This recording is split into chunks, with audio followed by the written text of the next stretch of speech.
Welcome to Live from the Terrace. I'm your host, Sherman Richardson III, and we're going to discuss some Saints football. Listen, the topic of the day, week, at least until it happens, is going to be Davante Adams. And outside of the Saints playing the Chiefs, which we'll get to in a moment.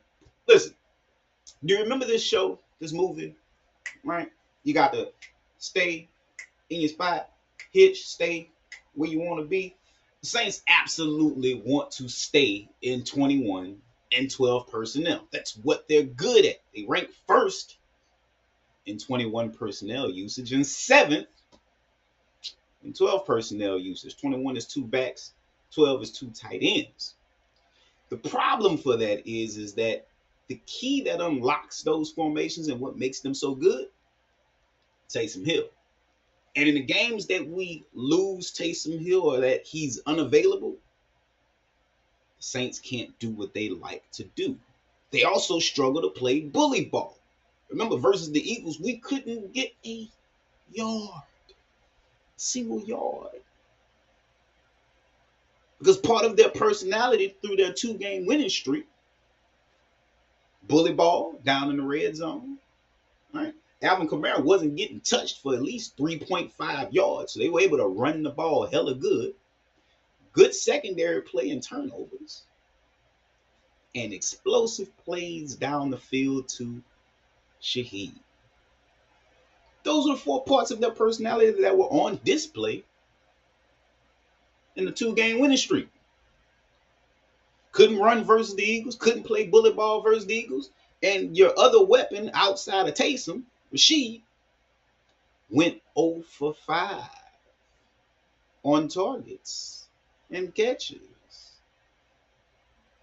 The only thing that was there from their winning personality through the first 2 weeks were the turnovers. So you see, when the Saints need to spread people out, they can't. They've proven they want to play condensed football. But you know why they can't spread people out? Because they ain't got no receivers. Hell, if you had one that was on the roster, if the solution to your receiving issues was on the roster, you wouldn't have cut one this week.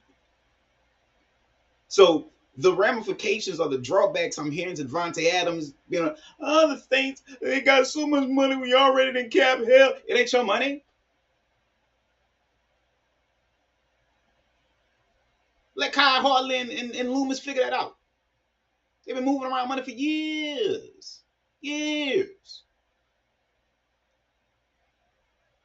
You should absolutely be looking to send a second-round pick to the Raiders for Davante Adams. Now, if you can finagle that staff over there, maybe send a third-round pick and a player or whatever, absolutely. But a second-round pick, who are you going to choose in the second round of next year's draft? That's going to potentially give you 60 to 80 catches, 800 to 1,000 yards, and 6 to 8 touchdowns. Those are low-level baseline numbers for Adams. Low level. I mean, you could be the Bills. They traded back into the second round, took a receiver. Go ahead and tell me how many yards that boy got. Tell me how many catches, how many touchdowns he got on the year. Don't worry. I'll wait. Yeah, send a second round pick. Because they need receiving options. I'm not sure if you people have seen that every team that runs this scheme has been more likely to invest in the receiving or skill positions than they are to invest in the offensive line.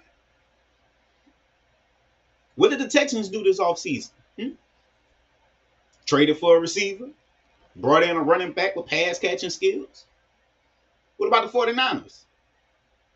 Traded for McCaffrey last year, paid the man. Turned around and did what? Drafted a wide receiver in the draft when everybody thought that they would take maybe a right tackle. That's because this scheme is dependent on receiving talent.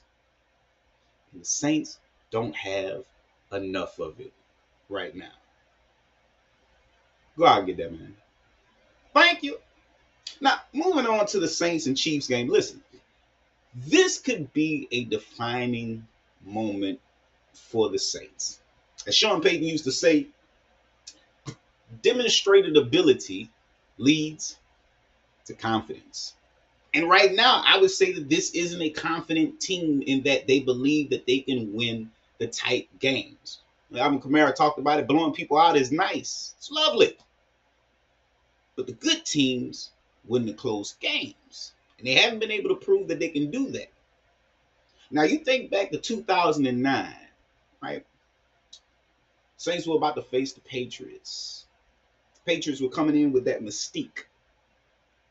Belichick was at the top of his game. Brady was at the top of his game. Saints come in and just stomp a mud hole in them.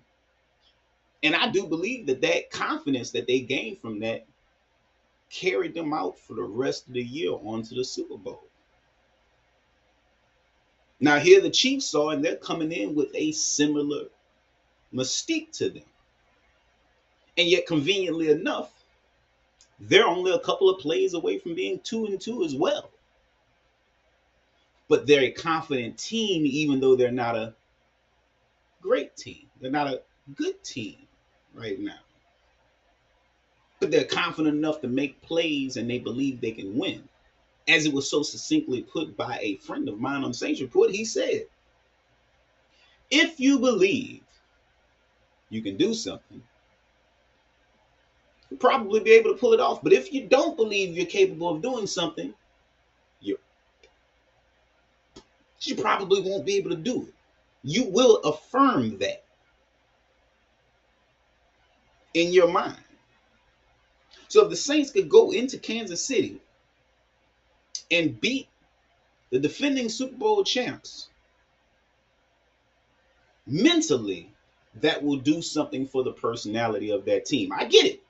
Losing to the Chiefs, beating the Chiefs, technically doesn't help us. It's an AFC team. I get it. But you've all heard the adage. Football is what, 80, 90% mental? 10, 20% physical.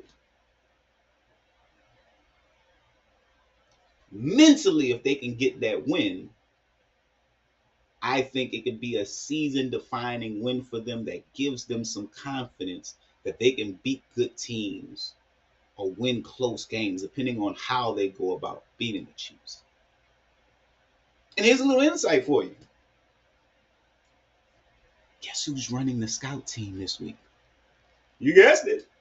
Our own budget, Patrick Mahomes and Spencer Rattler. And what is Spencer Rattler good at? Off-schedule throws. And what is Mahomes good at?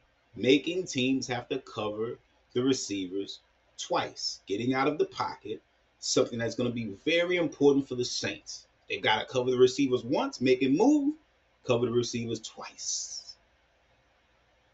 Rattler gives them a great look for what they'll need to do to be able to beat Mahomes this week. On the reverse side, they've got to handle Chris Jones. And I would like to think from the first two games, I am confident enough in this offensive system, these offensive coaching staff, that they'll have a plan developed, because we all thought that they were going to wear us out week one, or Panthers defensive line, I forgot who it was. And listen, we didn't allow them to beat us. Philly's line was able to do what they did mostly because we lost McCoy. But you saw the following week, we got Alvin Kamara back up to 4.1 yards per carry, and that was missing your starting center and your starting right guard. So I have confidence that this team can scheme around the deficiencies right now and not allow Chris Jones to beat them. And I do think they have a good chance with Mahomes. But here's the most important thing. The Saints are ranked top 5 in points scored this year. Top 5 in points allowed this year. The Saints are a good team, even though their record might not show it yet, mostly because they haven't figured out how to win. But I do believe they have a good chance versus Kansas City, because I think Kansas City is a confident team, but not necessarily a good team. Now, the return of Kendre Miller seems to be imminent. And remember how we talked about 21 personnel, right? Needing to add another weapon, again, is very important for this offense. Getting Kendre Miller back is important. Let me show you. Imagine this. Imagine you come out in 21 personnel. You've got Davante on one side or Olave on one side. You got Shaheed or Olave or Davante on the other side. You have Kamara motioned in the slot, and you have Kendre Miller as your running back. You know what you got? You know what that's called? In the red pill field? That's called you got options. Options. Getting Kendre Miller back is very important to this team. Also, from the standpoint of, listen, if Shaheed can't get you explosive plays in the passing game and teams start to focus on that, you've got to be able to get explosive plays in the ground game. And while Alvin looks great this year, right, I would like to think that the fresh legs of Kendre Miller, fresh, young, youthful legs, pause, are good enough to provide some explosive plays. He's someone, I think, if he goes untouched or somebody misses a blocking assignment, he can get you some chunk yardage in the running game, 30, 40, yards in a stretch play. Depends.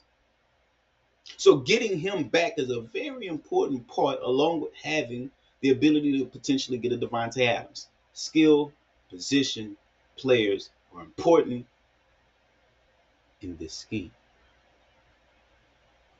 I welcome that young man back. Doubt if he's able to play against the Chiefs. Wouldn't rush it. Saints get this win, they can go on a little run after this. I am Ellias J Williams. This has been Live from the Terrace. Catch you on the next one.